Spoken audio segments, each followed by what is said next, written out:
வணக்க மக்களே, அனைவருக்கும் வணக்கம். இடைநிலை ஆசிரியர்கள் தொடர்ந்து போராடிட்டு இருக்காங்க.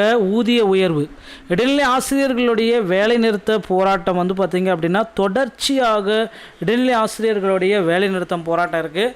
இதில் என்ன முடிவுகள் எட்டப்பட்டிருக்கு, யாருக்கெல்லாம் இடைநிலை ஆசிரியர்களுடைய இறுதி தீர்ப்பு எப்போ வரும் என்பனவற்றை எல்லாமே இந்த வீடியோவில் உங்களுக்கு ஒரு கிளாரிட்டியோடு நான் சொல்ல போகிறேன். பிஜிடிஆர்பியுடைய செகண்ட் சிவில் லிஸ்ட்டு யாருக்கு வர இருக்குது, இதை பற்றி எல்லாமே இந்த ஒரு வீடியோவில் உங்களுக்காக நான் சொல்ல போகிறேங்க. நீங்கள் நம்முடைய சேனலை முதல் முறையாக பார்க்குறீங்க அப்படின்னா மறக்காமல் ஒரு சப்ஸ்கிரைப் அண்ட் பெல்லை கிளிக் பண்ணி வச்சுக்கோங்க. வாங்க இந்த வீடியோக்குள்ளே நம்ம போகலாம்.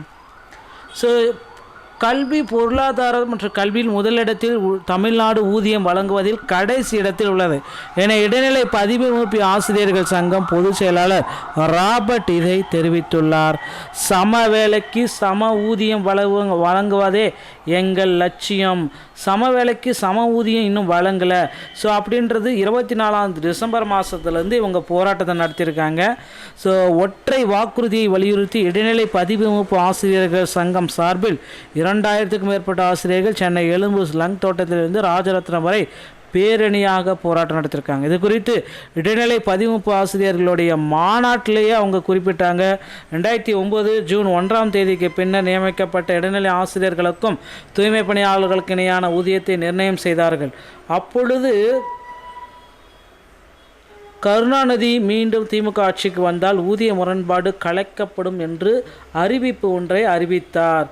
தொடர்ந்து முதலமைச்சர் மு.க. ஸ்டாலினும் இதே வாக்குறுதி அளித்தார்.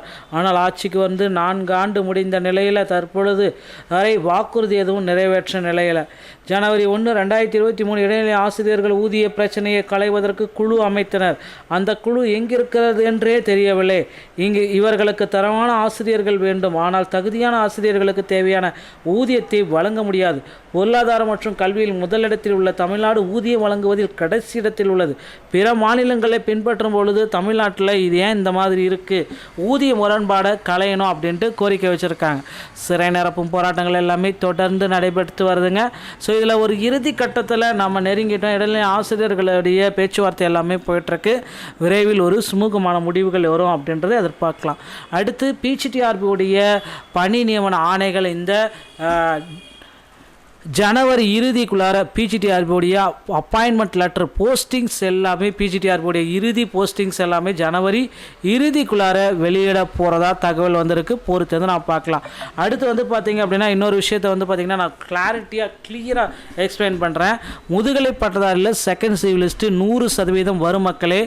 யாருமே எதிர்பார்க்காத நேரத்தில் செகண்ட் சிவில் லிஸ்ட்டு 100% வெளியிட போகிறாங்க. அந்த செகண்ட் சிவில் லிஸ்ட்டை பார்க்க நீங்கள் தயாராகி கொள்ளுங்கள். முதுகலை பட்டதாரியுடைய காலி பணியிடங்கள் 100% உயர்த்த போகிறாங்க. எந்த அளவுக்கு முதுகலை பட்டதாரியுடைய காலி பணியிடங்கள் உயரும் அப்படின்னு பார்த்தீங்கன்னா ஒரு 1000 to 1500 வகை காலி பணியிடங்கள் 100% உயரும் என்று எதிர்பார்ப்புகள் அதிகப்படியாக இருக்குது மக்களே. கண்டிப்பாக காலி பணியிடங்களுடைய எண்ணிக்கை அதிகரிக்கும் அப்படின்ற மாதிரி ஒரு எதிர்பார்ப்புகள் இருக்குது. முதுகலை பட்டதாரியில் அடிஷ்னல் சிவிலிஸ்ட்டு எல்லாமே பார்த்திங்கன்னா இன்னும் ஒரு சில தினங்களில் வெளியிட போகிறாங்க. அப்பாயின்மெண்ட் ஆர்டர் இந்த ஜனவரி குடியரசு தினத்துக்கு பிறகு வெளியாகும். அனைவருக்குமே பொறுத்து நம்ம பார்க்கலாம். டிஆர்பியில் இந்த தகவல்கள் அனைத்துமே நமக்கு ரொம்ப இம்பார்ட்டண்ட்டாக இருக்கும்னு நினைக்கிறேன். மீண்டும் ஒரு நல்ல தகவலோடு நான் உங்களை சந்திக்கிறேன். நன்றி, வணக்கம், தேங்க்யூ.